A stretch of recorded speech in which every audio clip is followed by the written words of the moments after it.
Alright guys, hopefully there's enough lighting here. This is my hallway. This is where I have my Victron set up. This is the battery that I have on it currently. This is one of the prior batteries that I built. No shrink wrapping on it and whatnot. So I'm going to go ahead and disconnect this battery, and we're going to put in the one that I built. Let me go get my wrench, and we'll go ahead and pull this one off, and we'll put the one we just built back on. Or I shouldn't say back on, but we'll put it on.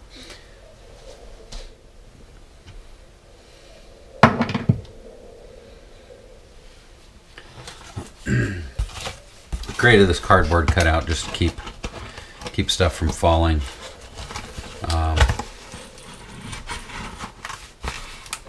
We're gonna go ahead and put that on there. Just keep it safe. I know that kind of destroys the visual, but we'll survive. Alright, I'm going to go ahead and plug in the power on the Victron. That happens down here. The Victron won't come on with the battery disconnected. So I'm going to go ahead and flip the battery switch here real quick. If I can remember which way I turned it.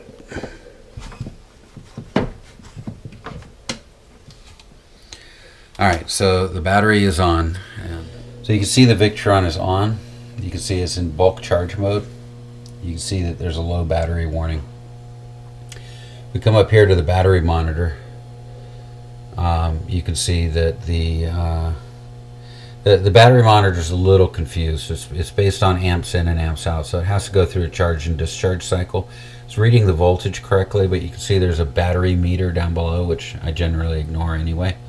But it thinks it's at 100% state of charge.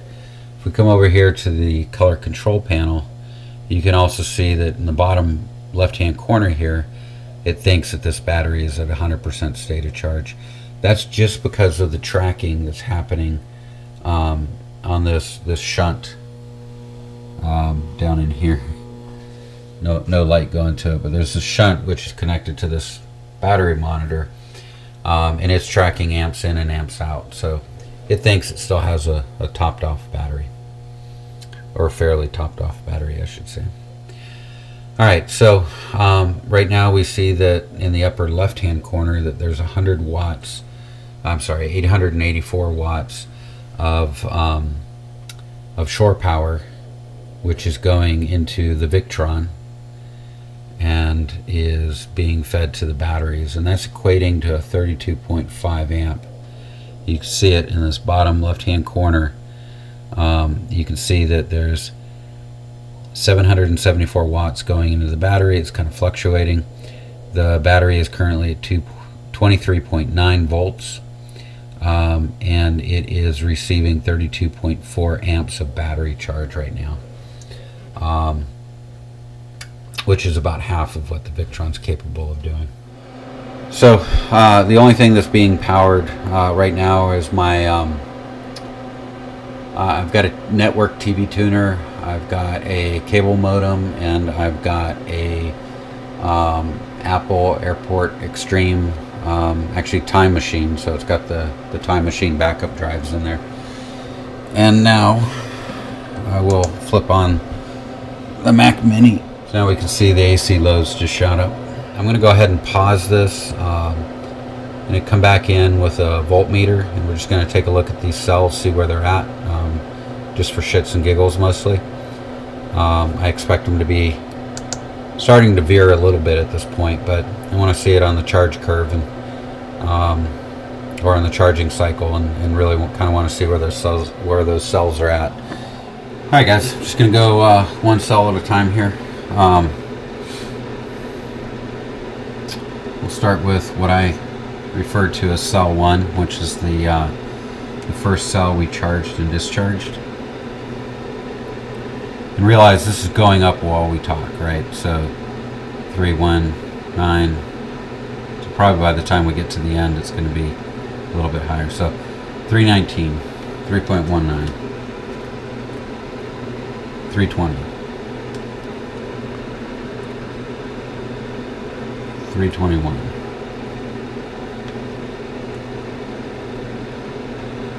319,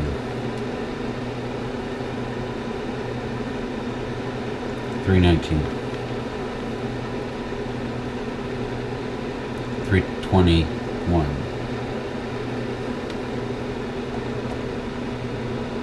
320.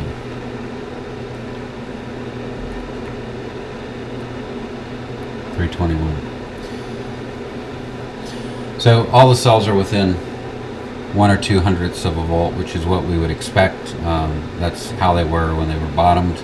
We'll wait for these to be completely charged up, and then I'll come back and I'll take a reading of the cells. Alright guys, we're all charged up. Hubba hubba. As you can see, I'm still plugged into shore power. We have about 60 watts of shore coming into the Victron, which is running the Mac Mini and the networking equipment that's attached to the Victron inverter. The voltage is reading at, might not be able to see that, but it's reading at 28.1 on the Victron. I'm sorry, on the color control panel. On the battery monitor, it's actually showing us 28.13. The inverter is showing it an absorption phase. Sorry, inverter charger. And solar hasn't really done much today. So let's go back here. Solar is producing 0, but it's almost dark. I'm going to go ahead and unplug the Victron from shore power.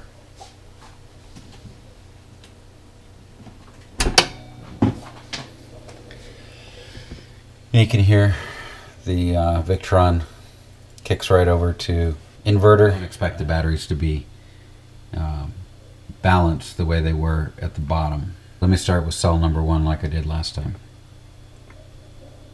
3.51, 3.48, 3.39, 3.65,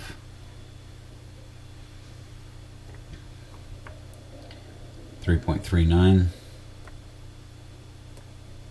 3.42, 3.39, 3.42. So next we're going to let these batteries drain down. I'm going to drain them down probably until the inverter cuts out. That'll take a couple of days. I may not be able to do it if I go into work, so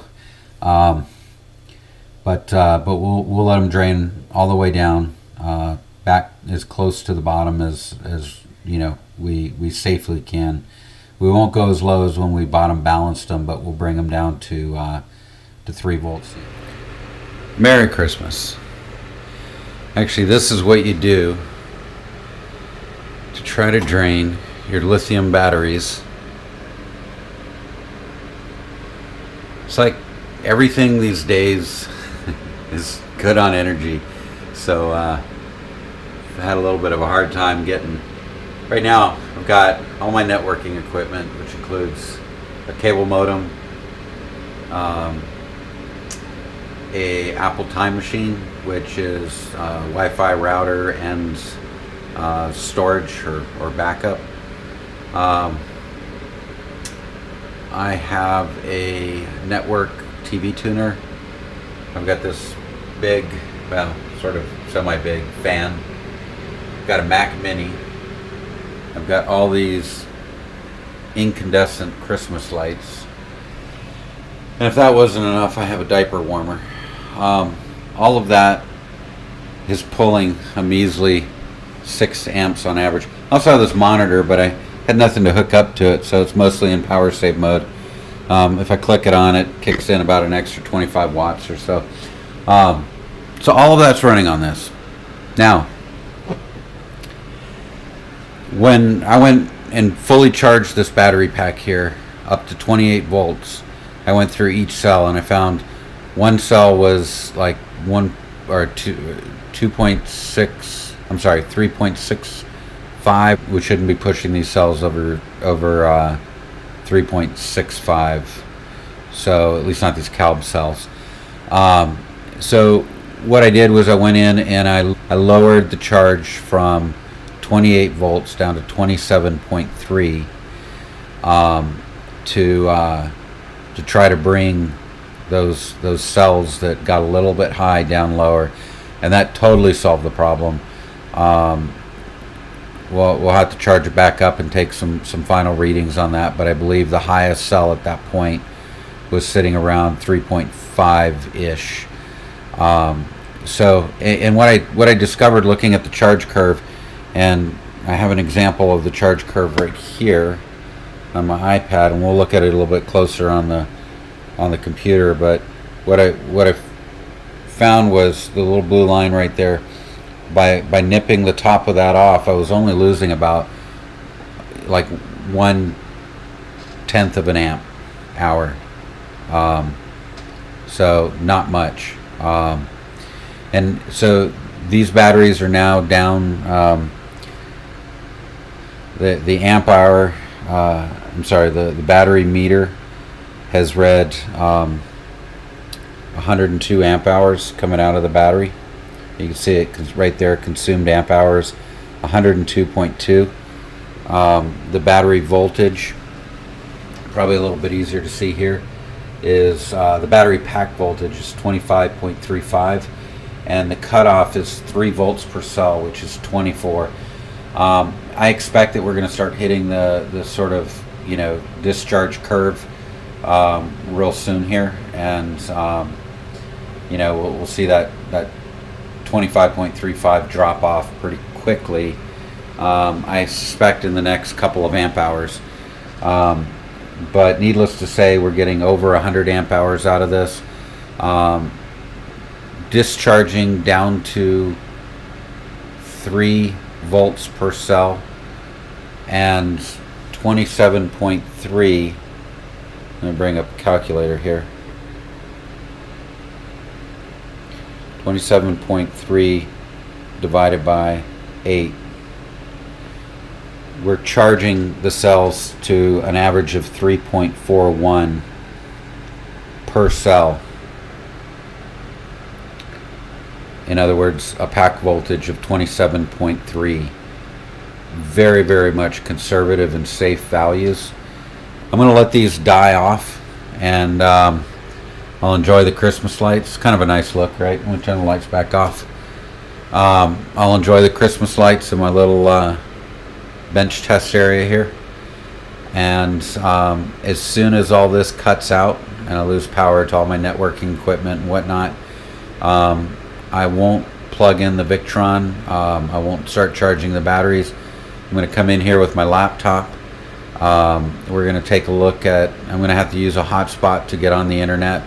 But we're going to take a look at the data that we're seeing from Victron's portal, where all this data gets logged, and we'll also take a look at the charge settings on the Victron itself. But hey guys, so we're on the computer here. Just logged into the Victron portal and taking a look at everything that went on with the battery pack here. So it is showing old data because the Victron hasn't reported since the batteries died.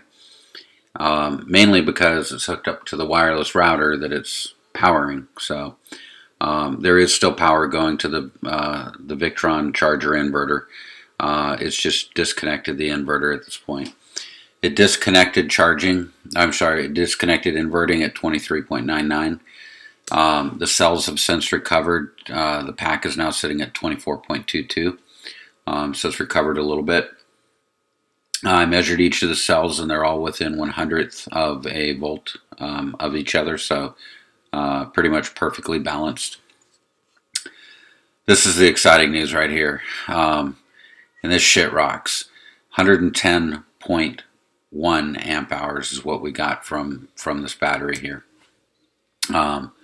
That's just really freaking awesome.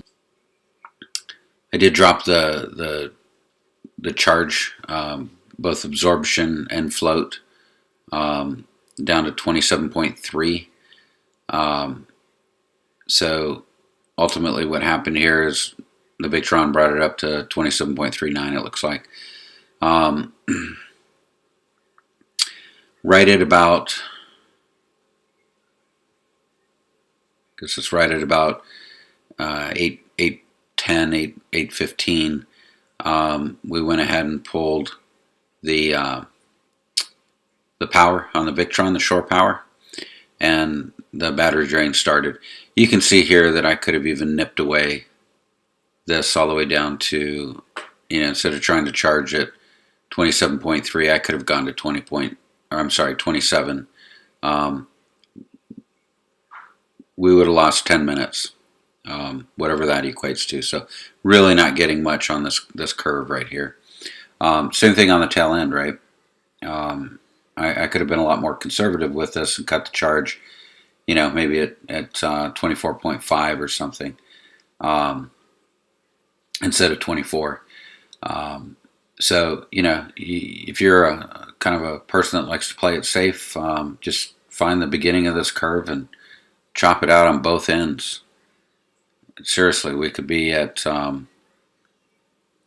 we could be looking right about here at 26.7 as the maximum charge, and we could drain it down to 25 and would be in good shape.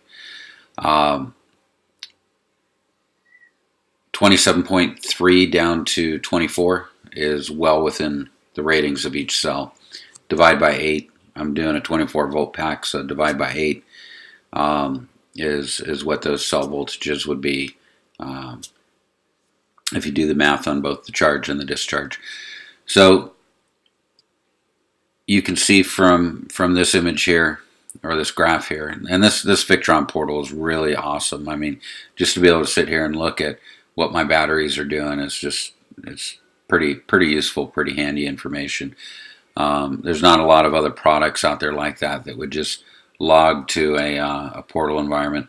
They also have the concept of sites, so you could have some Victron equipment at your home, you could have it in your trailer, you could have it at your cabin, and you could record all 3 of those sites to your one account. So it's pretty neat.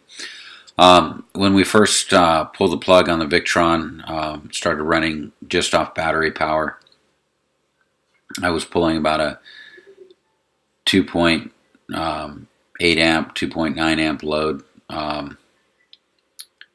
Drops down to about 2.6 at times, so wasn't pulling a lot of a load on the batteries, and it was going to take another day or so to completely drain them. So that's when I hooked up the Christmas lights, the wet wipe warmer, the fan, whatever else I had plugged in there, and then I was able to generate a little bit of a better load, hanging around 6 amps or so, and for quite a long time it was up around 610. Every time I looked at it, it seemed to be sitting right around 6.10 amps. So that was quite phenomenal. It really helped drain the batteries a little bit quicker. You can even see a dip in the voltage, just like a lead acid battery. The more amps you draw off of it, the more you'll dip the voltage down a little bit. It's just not as noticeable with lithium, and of course the discharge curve is very, very flat. We didn't really even come out of a flat phase until we got down to that's probably the last 20%.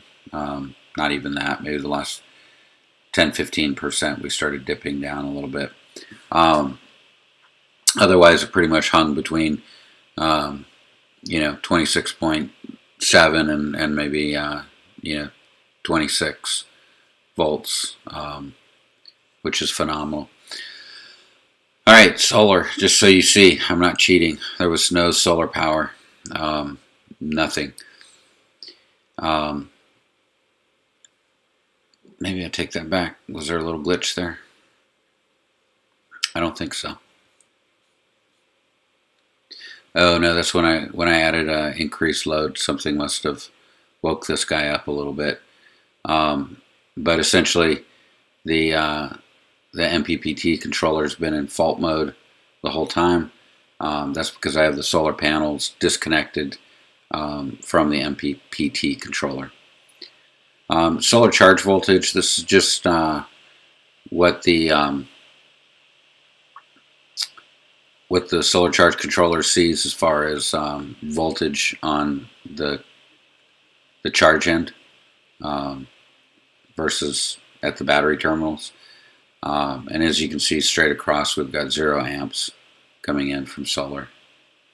Even that area where we saw a little blip on the status. This is the AC output, rated in both volts and amps.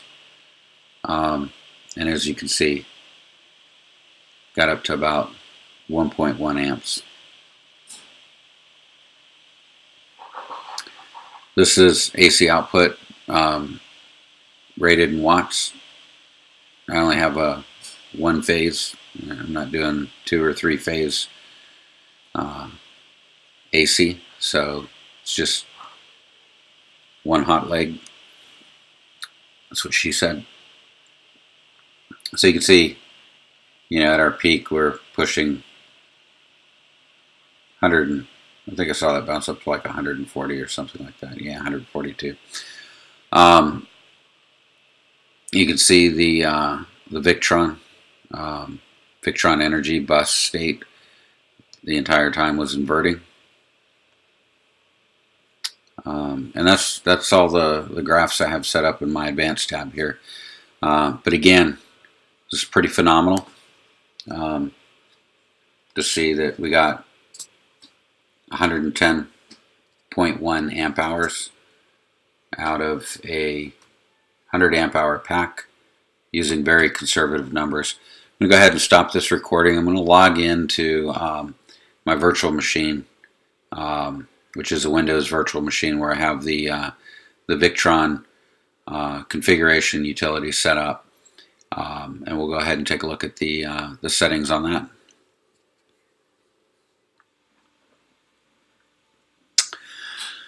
Alright, so now we're in Victron's VE configure application, which allows you to fully configure the Victron inverter and charger, I should say. I'm not going to go through every little detail. Couple of items that I want to point out here. Number one, we can see that the batteries are still at 24.2. There's no amps being drawn off the unit, and it's reporting the state of charge is pretty much dead. Grid we're not going to really talk about because we're not tying back to the grid. The inverter itself. Power assist gives the ability, if you are on shore power, and your shore power is limited to, let's say, 10 amps or something, is that you can use the battery bank to and the inverter to supply additional amps if your shore power is insufficient, when the load demands it, that is. Inverter output voltage, that's all pretty self-explanatory stuff. DC input low shutdown, so I have that set at 24 volts. It nailed it right around 23.99. I suspect if I was pulling really heavy amp load, probably would have overshot that a little bit more, but also the cells would have bounced back some too. So DC input low restart. I think that's as low as I can get this, and yeah, it is. It's down to 26. It's basically until the batteries are back up to 26 volts. The inverter won't restart. DC input low pre-alarm. So that's just an alarm that shows up on the inverter. I think I can hook an alarm into it and use one of the outputs on the inverter to set off the alarm, like a audible alarm. I haven't really got, and I know the color control panel also has something there that you can do from an alerting perspective, but I do get emails when I get the battery low warning, so from the Victron portal. So as long as the Victron's hooked up to the internet, I could be running the air conditioner, I could have the dog inside the trailer, and I might get a little warning that says, boom, your batteries are low. which gives me some time to get home and kick on a generator or something before the trailer gets too hot. All right, so we have the charger enabled. We have lithium batteries checked. Charge curve is fixed, not adaptive. We do not want equalization. Not at all. We want equalization absolutely gone from the equation. You equalize batteries, is bringing them up, to a high voltage, boiling the batteries or gassing the batteries. Flooded lead acid batteries like to be equalized now and then. It helps keep the plates in the batteries clean. You do that to a lithium battery and you will damage it, period. So don't even mess with that. Here you can see my absorption charge. It's 27.3. I also set my float to 27.3. Charge current I have limited to 40 amps. The repeated absorption time and repeated absorption interval, like I said, just playing around with that. Basically, it's saying that every 3 days it would do an absorption of 15 minutes, just to add some juice back to the battery pack if you're connected to shore power. My absorption time is set to my absolute minimum, which is 1 hour. So no matter what settings I have here, it's going to stay in an absorption mode for 1 hour. I think that's about it. Those are the settings. Virtual switches, again, these aren't anything that I've really played with a whole lot, but yeah, do some reading on the sites there. So guys, I'm going to get this, and actually let me do it while we're still screen recording here.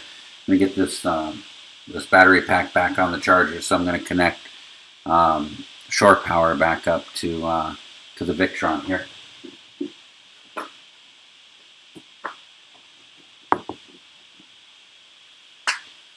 You'll hear it click on in a second.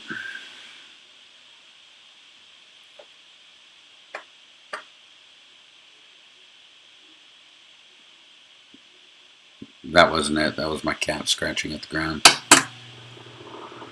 There you go. Oh, I forgot to disconnect that fan. Alright. So you can see voltage is going to start climbing back up here. We're pulling 9.4 amps from the mains. And we have 34 amps, 35 amps going into the batteries here. So these guys will charge back up. They'll get topped off. And I will most likely at this point just start leaving the Victron mostly unplugged and let the solar keep these batteries topped up as long as they can. I don't produce enough solar with my flexible panels that I have, so these guys will last about 5-6 days, depending on level of clouds that we have, until I need to plug it in and get them charged back up a little bit. Appreciate you guys joining. Hope you enjoyed it, and hope you'll hang with me for one of my next videos. Enjoy.